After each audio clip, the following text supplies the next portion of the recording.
Good afternoon, everyone, and welcome to the Small Business Requirements and Resources COVID-19 Impact Webinar, What You Need to Know. We're very pleased you've joined us this afternoon. My name is Rafael Colon, and I'll serve as the session moderator and a panel presenter. I'm the Business Outreach Manager and the Small Business Liaison with the Employment Security Department's business-friendly programs. The slideshows you will see here today are available in the chat and also on the agenda of the program. This session is brought to you by several members of the Small Business Liaison team, the Employment Security Department, Labor and Industries, the Department of Revenue, and the Small Business Liaison team out of the Office of Regulatory Innovation and Assistance. Shortly, you'll learn more about the SBLT and our commitment to serve you. Please advance the slide. We're here to provide an overview of some of the state's responses, resources, and other impacts affecting small business in this COVID-19 environment. And most importantly, answer your questions in the chat. Please wait for the presenter to present their information and then ask your questions in the chat. In this manner, we can answer as many questions as possible. If we don't get to the question, we will continue in our individual booths after the session, where we have subject matter experts to answer your questions. It is my pleasure to begin this session with my colleague, Scott Hitchcock, Manager of Business Services from the Governor's Office of Regulatory Innovation and Assistance. Welcome, Scott. Thank you, Rafael, and welcome everyone. What I'd like to do is introduce you all to Washington State's Small Business Liaison team. We have about 24, maybe a little bit more than 24 state agencies that collaborate with a mission to make doing business in Washington State easier for all of you. Next slide, please. We refer to ourselves as the SBLT, the acronym, and we've been around since 2012. We were formed by order of the governor and have a mission, as I said, to make it easier to do business in Washington State, and we do that through outreach events like the one today and other resources I'll talk about in a second. Next slide, please. We all recognize at the SBLT the contribution of small businesses to our economy. We do our best to provide assistance and resources to help small businesses such as yourself. For example, we have a small business guide that's available in 6 different languages, and through our collaboration, we make events such as this one possible.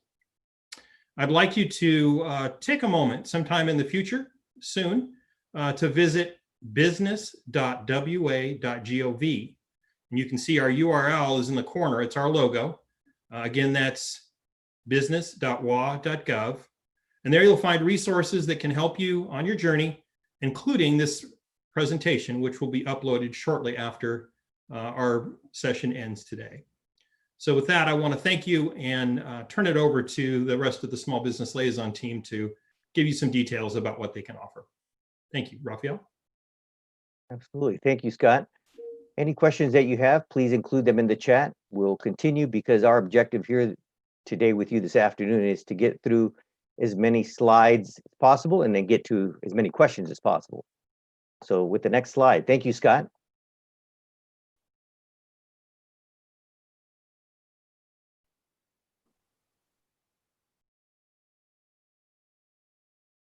So thank you very much. If you continue going to the Employment Security Department,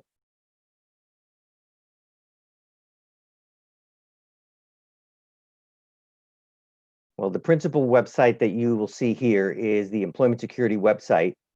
It's our initial website, and what we'd like you to be aware of in this particular situation is our alerts. If you visit the alerts right there at the top, you'll notice that we keep everything updated as much as possible so that you know what's happening day to day. For example, today we received notice from the legislature, approval of the legislature via the governor, that the extension of the no job search requirement is now through December 7th. It was effective yesterday, was to terminate, and has been given an extension until December 7th, and you will find that right there in the alert section. We just want you to spend 15 or 20 minutes on our site because I think it will provide you lots of rich information about employer resources that you can see and other COVID-related information and tax and wage requirements that small businesses must have situation. Next slide, please.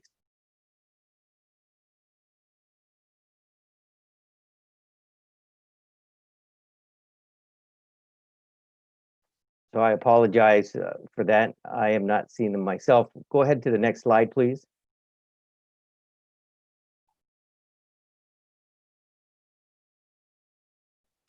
Thank you. There's business-friendly programs that we'd like you to be aware of.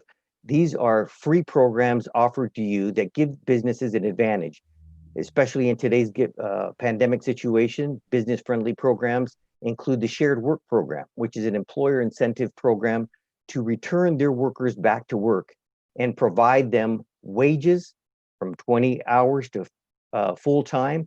And in return, they will also have the opportunity, if you're participating in shared work, to collect unemployment insurance.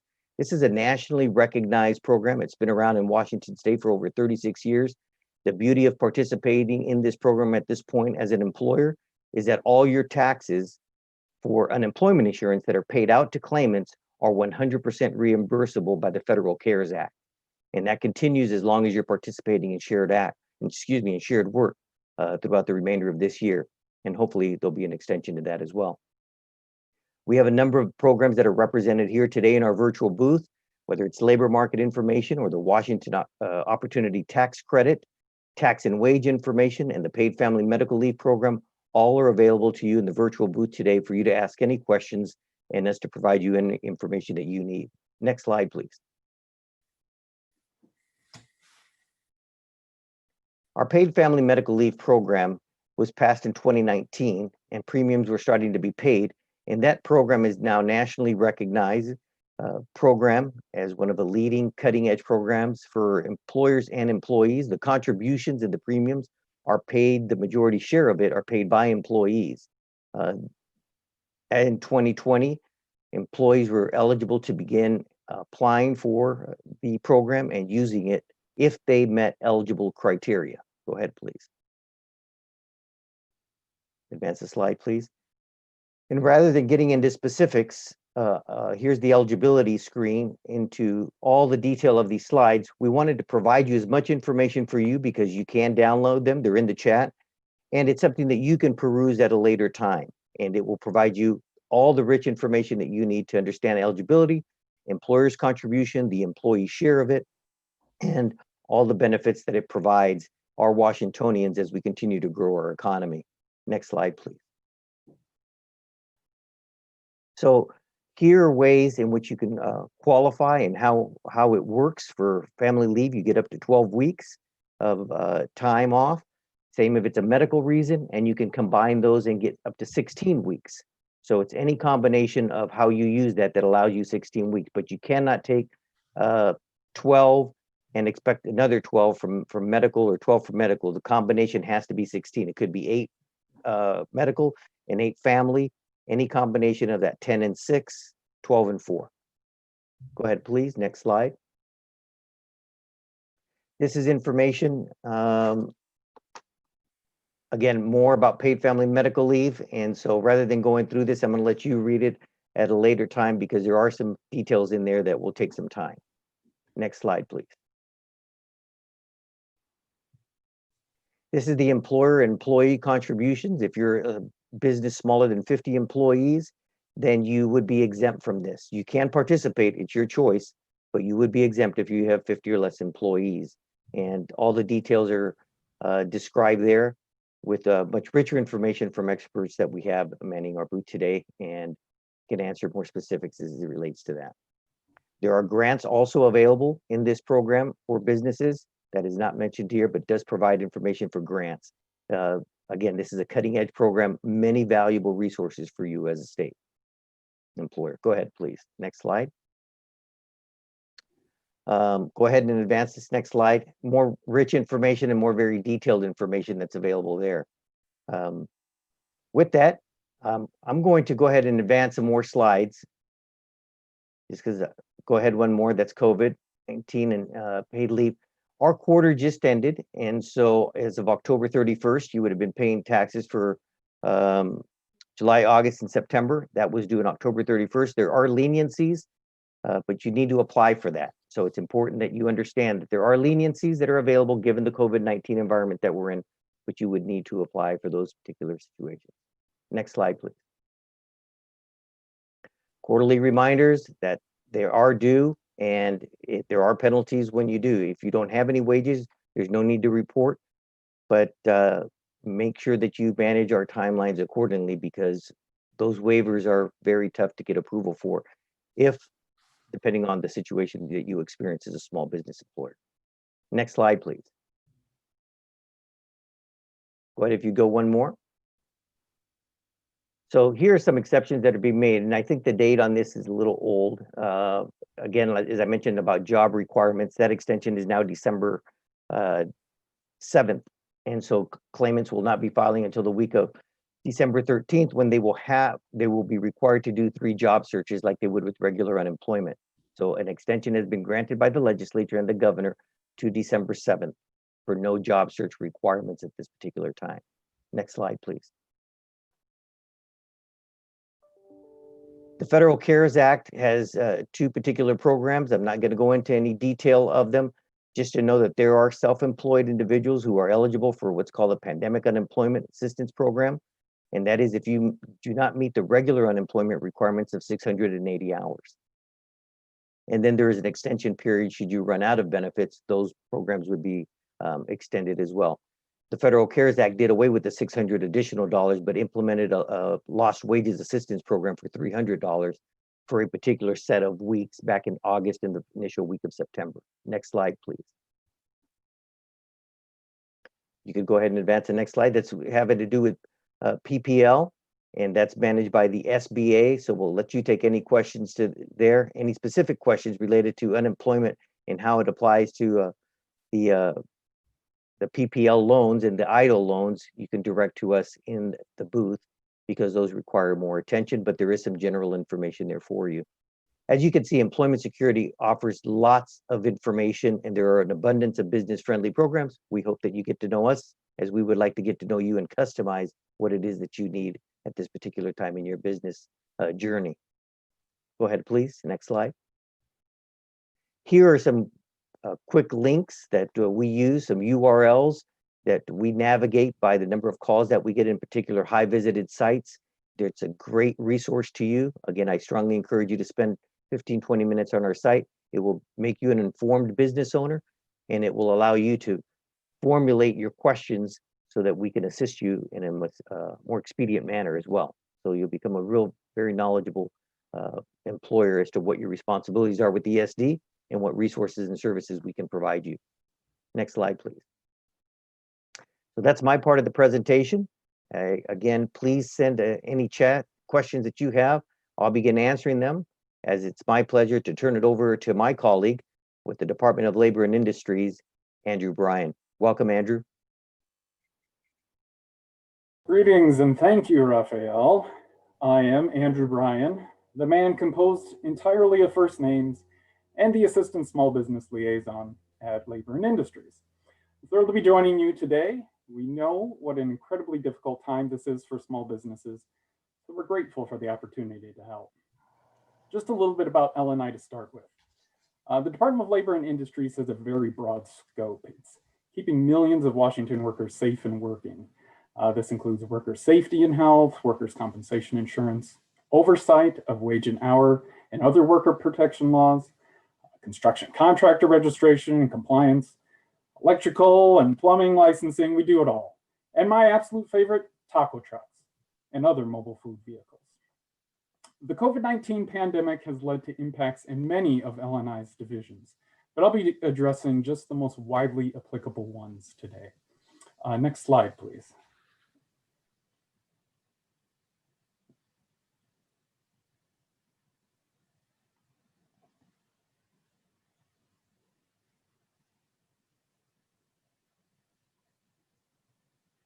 Looks like we're...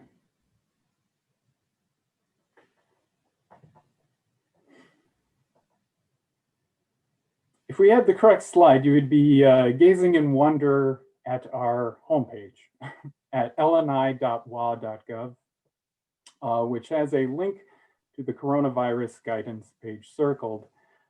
It will be the most prominent feature on our website when you go there. And most of what I'm going to talk about today can be accessed through this page. Next slide, please.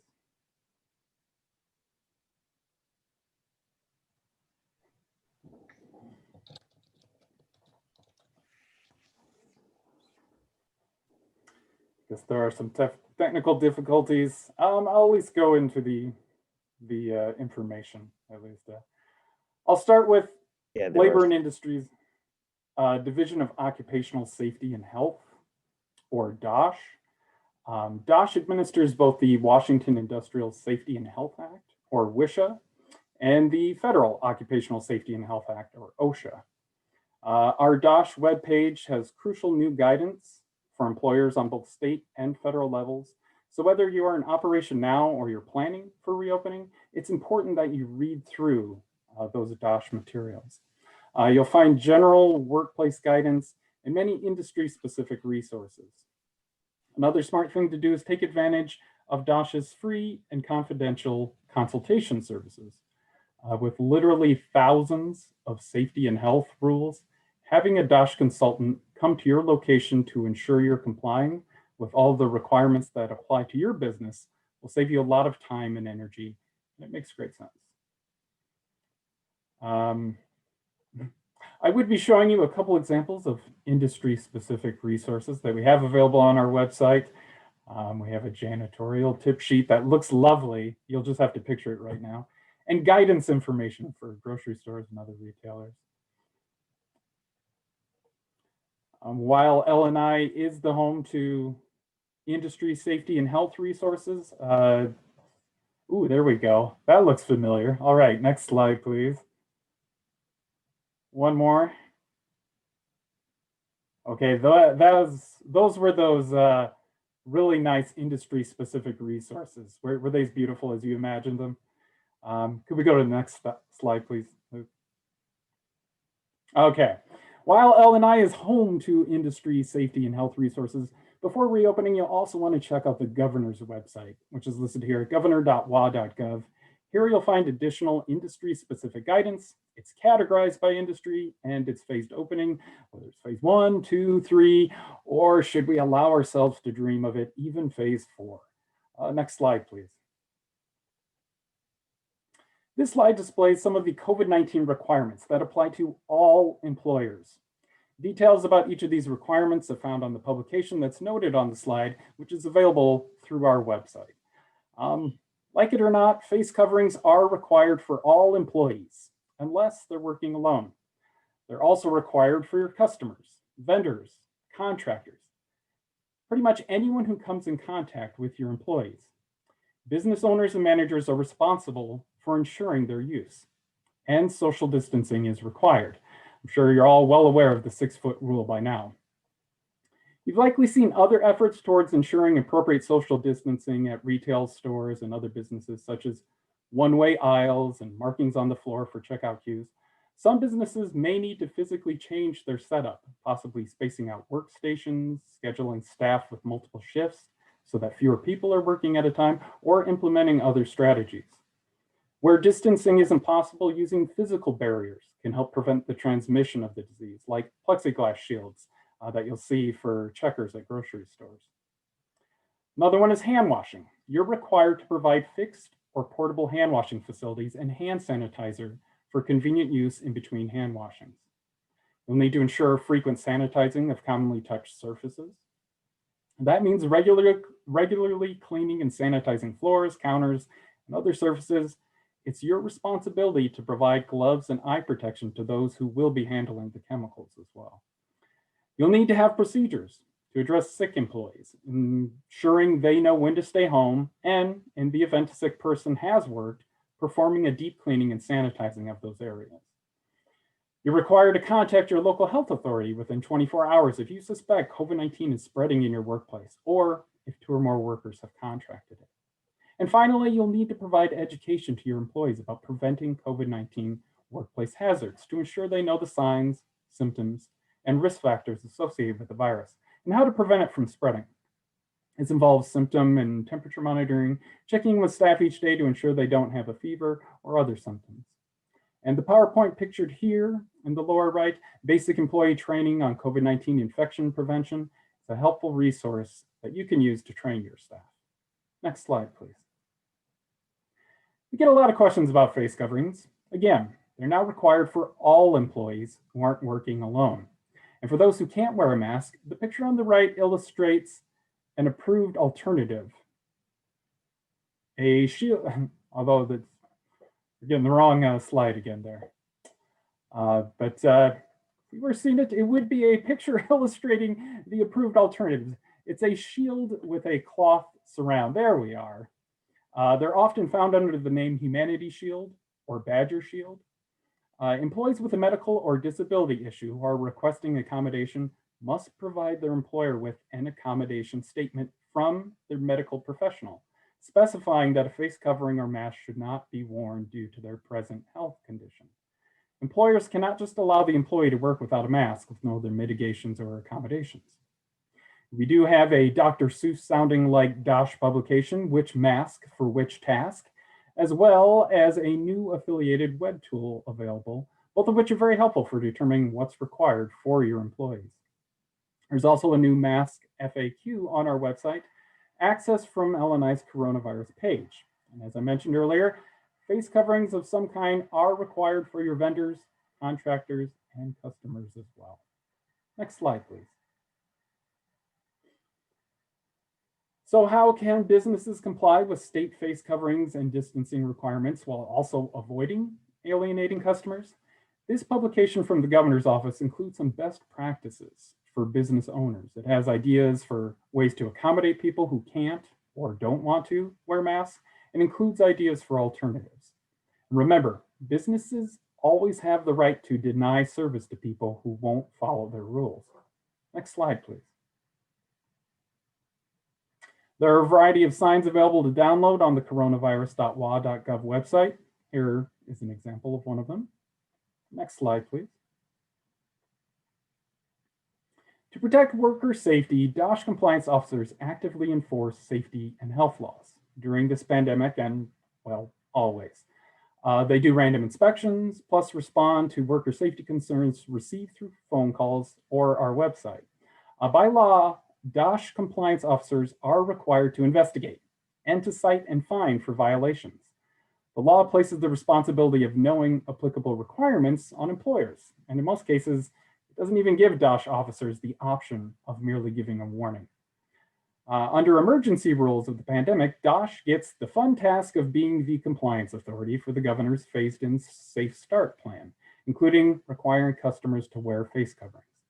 Businesses that decide to open early relative to the approved phase or to operate in direct violation of the governor's orders may be cited and fined for unsafe workplace conditions. In the case of Safe Start plan violations, if employers are found to be out of compliance with the governor's guidance, they'll be informed and directed to close or adjust operations. And if they don't, they'll face a workplace safety citation of $10,000 or more and risk losing their business license. It sounds harsh, but it's just not fair for businesses that are following the law to face a competitive disadvantage from businesses that are defying it. Remember, you can get free assistance learning about and implementing workplace safety and health requirements, which will help you avoid financial and other penalties by arranging for one of those free and confidential DOSH consultations. Next slide, please. Now to workers' compensation insurance and specifically premiums. Recognizing that many businesses are very cash-strapped, LNI activated an employer assistance program. For the past 3 quarters, LNI has waived late penalties and interest if businesses file their reports on time and pay their premiums within 90 days. We don't have a word yet if it will be extended to the 4th quarter, fingers crossed, but it is likely, so check our website for news around filing time. Next slide, please. And a note about reported employee hours for workers' compensation premiums.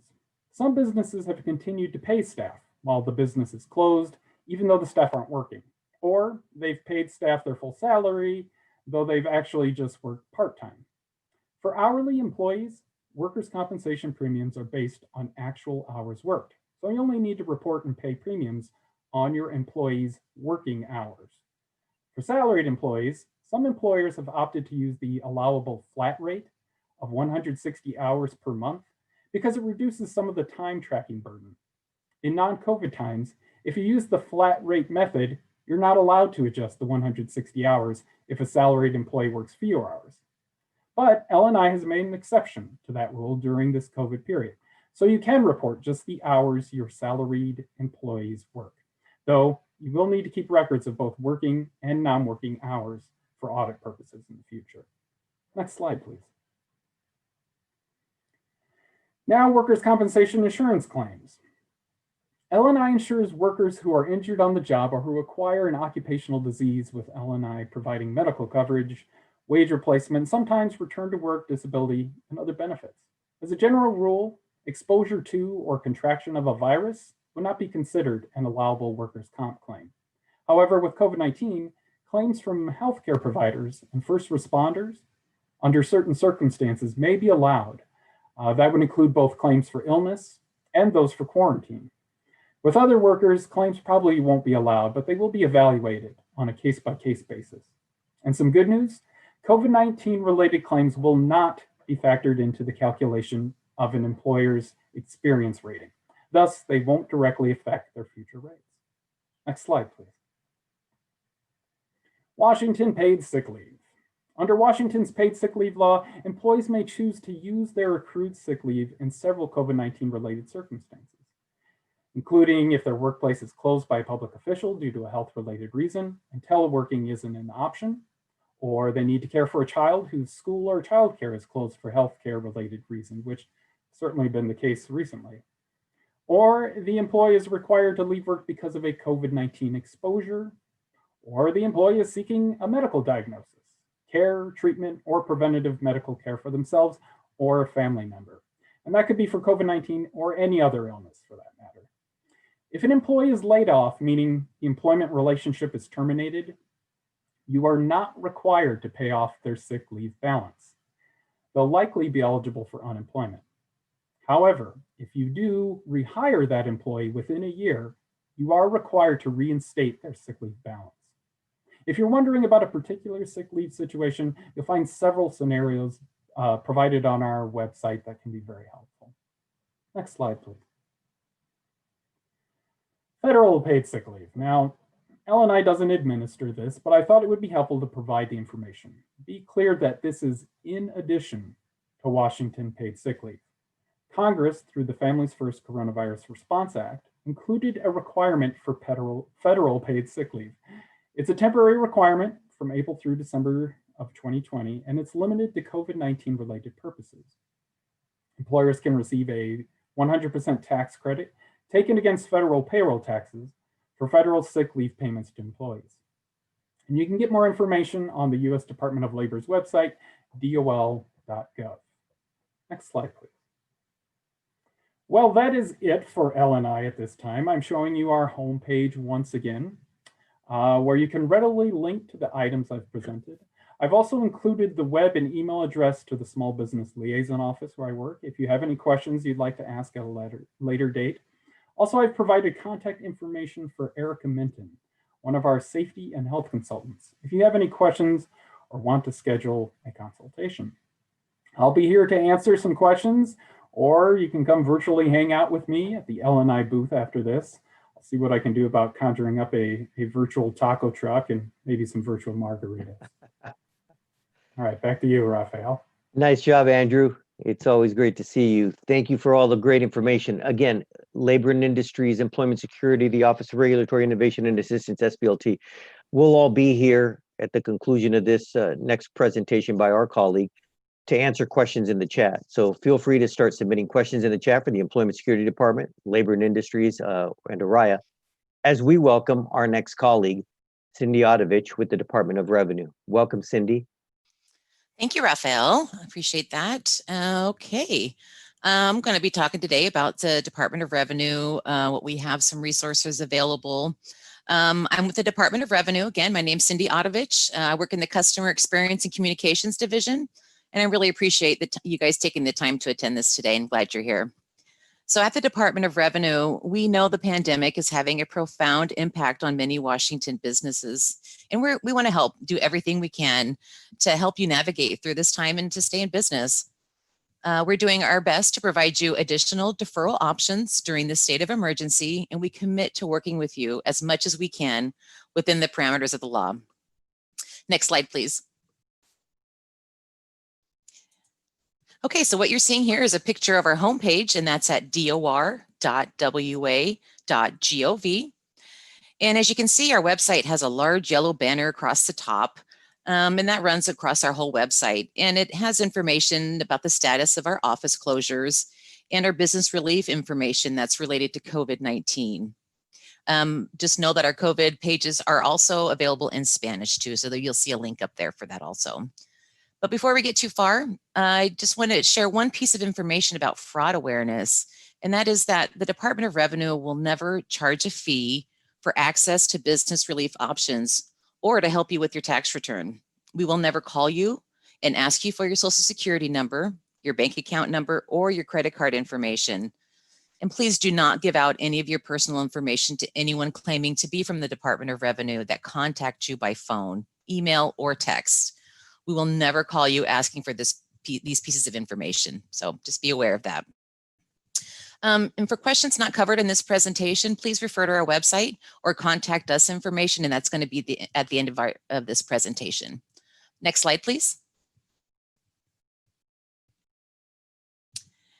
Okay, so of course the stay home, stay healthy order means that our staff are working from home. So our offices remain closed, but our call center is open and they can be reached by phone or live chat. And that's Monday through Friday from 8 to 5. And that number is up there on the screen. It's 360-705-6705. Just want to point out that this blue information on our presentation, those are actually links. So you can type down those short URLs to get to any of the pages we're referring to. And of course, our website and your My DOR account are always available, and staff are working to maintain our email inboxes connected to these tools. Because of the challenges associated with the stay home, stay healthy order, we're currently, and we probably will continue to experience delays in processing paper documents, such as just general correspondence, tax return, paper tax returns, paper applications, and other permit requests. Also, petitions or requests for administrative review might be delayed, and acknowledgement of legal documents. Please note that legal process is accepted at our Tumwater office between 8 and noon from Monday through Friday. And we really appreciate your patience, and we're doing our best to respond to you as quickly as possible. Next slide, please. Okay, let's talk about some temporary changes to tax-related programs. So extensions are available. The best way to request an extension is in My DOR, which is where you would file electronically. If you're having a hard time filing or paying your excise tax return, please just give us a call so we can work together to establish a plan that works for both of us. So with that said, just please be aware that we're asking that you still file your tax return on time. That's your excise tax return, even if you're not able to pay. Extensions must be requested prior to the return due date. If you've missed your return due date, please contact us. And just a reminder that extensions only postpone the due date. They do not postpone the taxes or waive any penalties if you file after that date. Tax returns paid by the original due date plus any granted extensions will be considered on time and will not incur interest or penalties. Penalties are applied the day following the tax return due date for all filing frequencies, and interest is accrued daily on unpaid balances. For unpaid balance or outstanding balances, the department has received approval to waive interest only on outstanding balances from February 29th through December 7th. That was just an update we got today, December 7th, or the end of the state of emergency, whichever comes first. Penalties and interest prior to February 29th cannot be waived due to COVID-related issues. Also, if you have a payment plan in progress, please maintain contact with the revenue agent you've been working with. Next slide, please. Okay, license renewals, business license renewals. We will waive the business licensing service and delinquency fees on late renewals of licenses that expired back in February through November of this year. However, we do not have the authority to extend your business license expiration dates. So if your documents have expired, please check with the state or local regulatory agency that issued your endorsement to determine if continued operation is allowed. We do have some links here on this slide. You can see some short links there, DOR.WA.Gov/state endorsement, or the same /city endorsement. That'll take you to a list. You can find your city or your endorsement and find out who you need to contact for that. Okay, next slide, please. All right, so for questions about property tax, please contact your local county treasurer's office, or if you go to our site at DOR.WA.Gov/county contacts, that's the blue you see there at the top.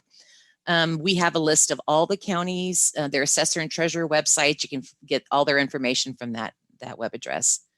We will waive penalties for nonprofit applications and renewals for exempt property from February through December of 2020.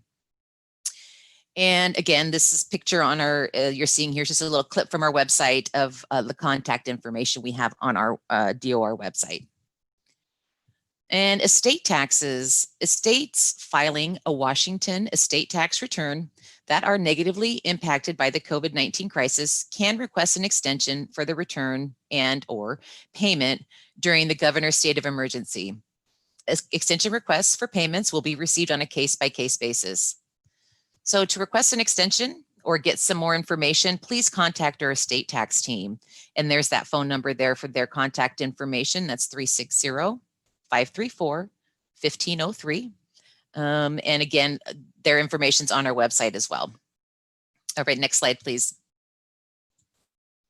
Okay, so remember that yellow banner at the top of our website.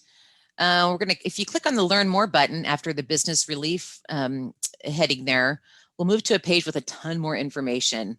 And again, we still have this in Spanish as well. So let's see what happens when you click that link. If you go to the next slide, please. So that'll take you to our business relief page. And on the right side, you'll find additional resources grouped by the Washington State Relief Programs. Additional information from business.wa.gov and the Washington Department of Commerce. There's federal relief programs. One of the items in the list, you probably can't see, it's kind of small, but is one of our frequently asked questions, and that is, do I need to report for the federal finance assistance I received on my Washington B&O tax return? Well, the answer is generally no, but please visit our that page for complete information and guidelines for that. There's also a Small Business Association guidance, IRS information, and then there's also guidance for some new COVID-related temporary articles that businesses are engaged in. So let's talk about those. Next slide, please. And with the change to the way we do business, due to the pandemic, we've created some guidance on the taxability of restaurant sales of meals to the Red Cross, the U.S. government, first responders, and state and local governments. We have information about providing free meals, curbside and delivery meal sales, and the sales of uncooked meal kits. There's also information about the sales of alcohol for sanitizing purposes. And lastly, we have information on the curbside and delivery sales of alcohol for consumption. That's a new thing that happened with COVID. So all the information is there on that as well. Next slide, please. Okay, and finally, this is our contact page. So we encourage you to use My DOR for secure messaging, but we have lots of other ways to reach us. You'll see the live chat icon, at the top left of the page. So if you go to this page and you don't see that icon, it's because our agents are busy. If they've got a lot of chats going on, that icon will disappear. Just check back when you see that icon, you can click on it and start chatting with someone. It's pretty cool. We have our contact numbers listed. You can call either number and they will reroute you to the correct number. So don't worry about calling the wrong number. If you call the wrong number, we'll get you to where you need to go. And just below, see, there's some other ways to send in questions, such as our quick questions link. We have a binding tax ruling links if you want something in a binding ruling. And just below the list of local offices, there's a complete alphabetical listing of all DOR phone numbers for whatever program you're looking for. But again, I just want to let you all know that, we are here to help you. And if you have any questions or concerns, please reach out to us. Our agents are ready to help you. We don't have a long hold time, so you should be able to get right in and talk to someone. I mean, we really are here to help you. So At this time, I want to thank you for being here. And I think we are going to be open for questions, if I got that right, Raphael. Yes, absolutely. Great job, Cindy. Thanks. We have lots of information, as you can see, with our three agencies and our partner, the Office of Regulatory Innovation Assistance, the Small Business Liaison Team, all to help you run and expand, grow your business, really get to know it. Yes, there are a lot of regulations and regulatory requirements, but there are also an abundance of resources available to assist you, and that's why we're here. Now, our open mic session was to be an open chat session. We've had a technical issue on the platform, and so there may be some of you watching right now but cannot submit questions. What we encourage you to do is please go to the platform, go to our individual booths, because we each have individual booths, and write your questions out there if you would please. We have subject matter experts in the booths that can answer any of the questions of any of the information we've presented here this afternoon. We apologize about that. When new things happen like this, these technical glitches occur. But I'd like to welcome back my colleagues in this format right now. Welcome back, Scott, and welcome back, Andrew, and welcome back, Cindy. And just maybe some parting words that you may have about the plethora of information that you provide day in and day out to help businesses, again, start, run, grow, which is really what we do. So, Scott, take it away. Yeah, thank you very much, Raphael. And I would just encourage people again to go to business.wa.gov. And on the homepage, you're going to see that we have an information center that has a 1-800 number. They have an email address, help@business.wa.gov. They have text capability, and there is also live chat. So if you have questions either from this presentation or from other questions that are coming up as you're trying to get a business started or running a business, feel free to use those resources. Now understand that the organization that's manning that is ORIA, Office for Regulatory Innovation and Assistance, and we don't regulate anything, but we will help you find a subject matter expert who does. And so if you have questions, we will get you to the right partner. A lot of times we have general information from our partners that we can give you right away. But we also want to get you to subject matter experts when there's detailed questions. So we'll be handing you off to DOR and LNI and ESD and others. So please explore that resource and bookmark it, because while you're on your journey, as you hit speed bumps or as you look to branch out and your pathway sort of branches and you look for new questions, you have new questions, please contact us and we'll try to assist you in any way that we can. Thank you. Thank you, Scott. That's fantastic. Again, www.business.wa.gov. They also have a small business resources guide that's incredible.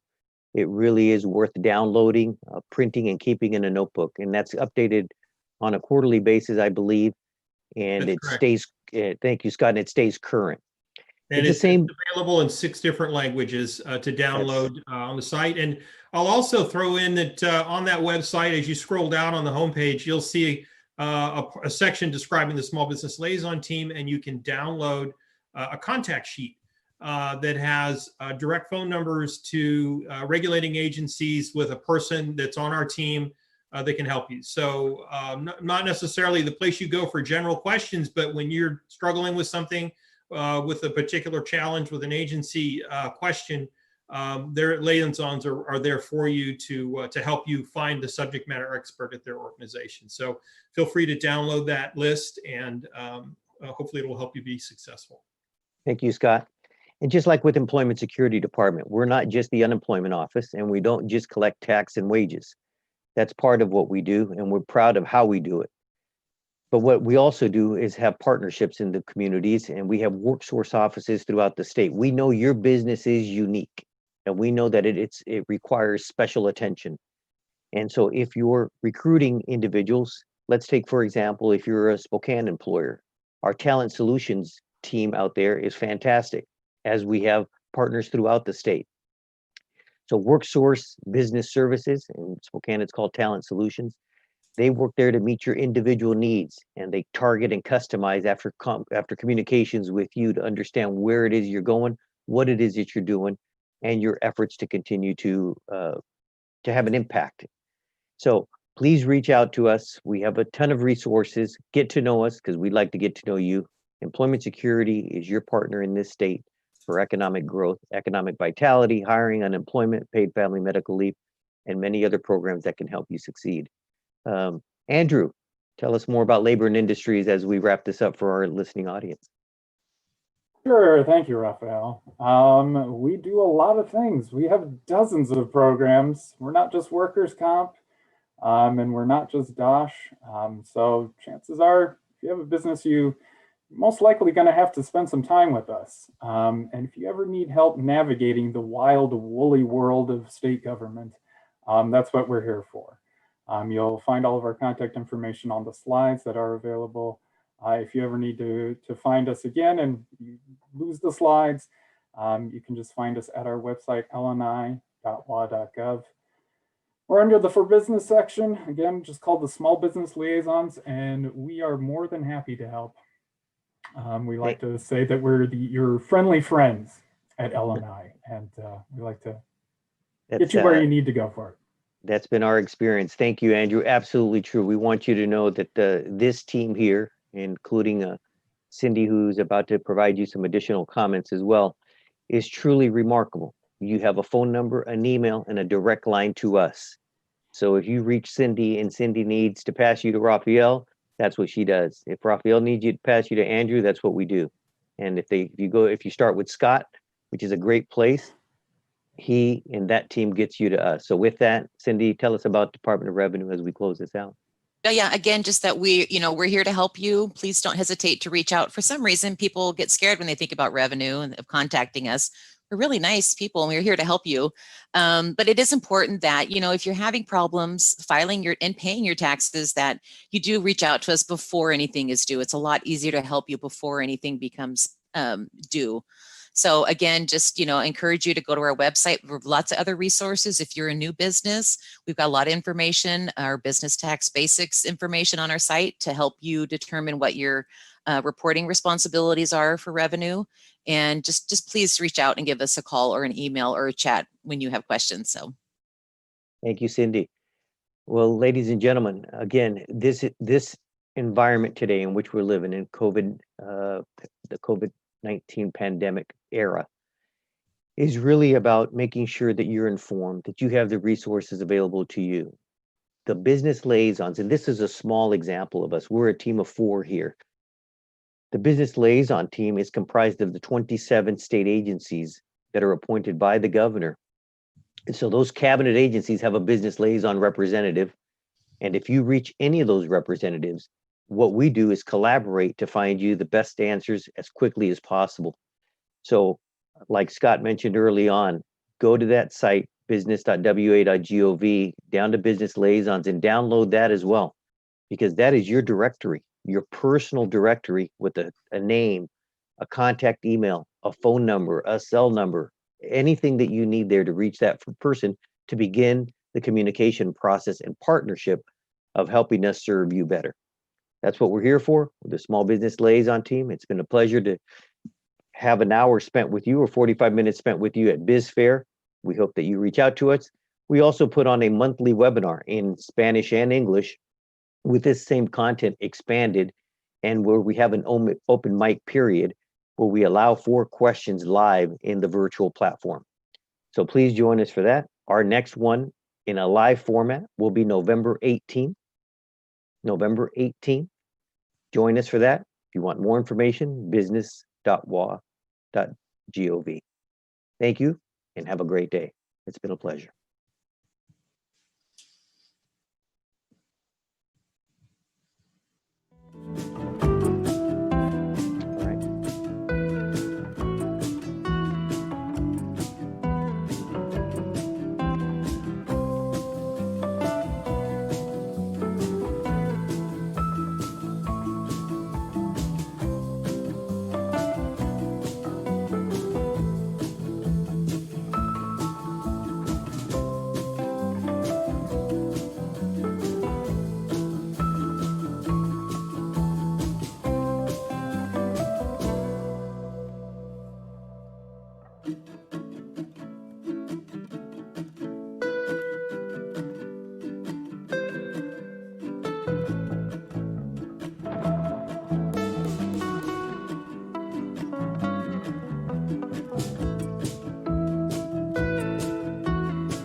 you.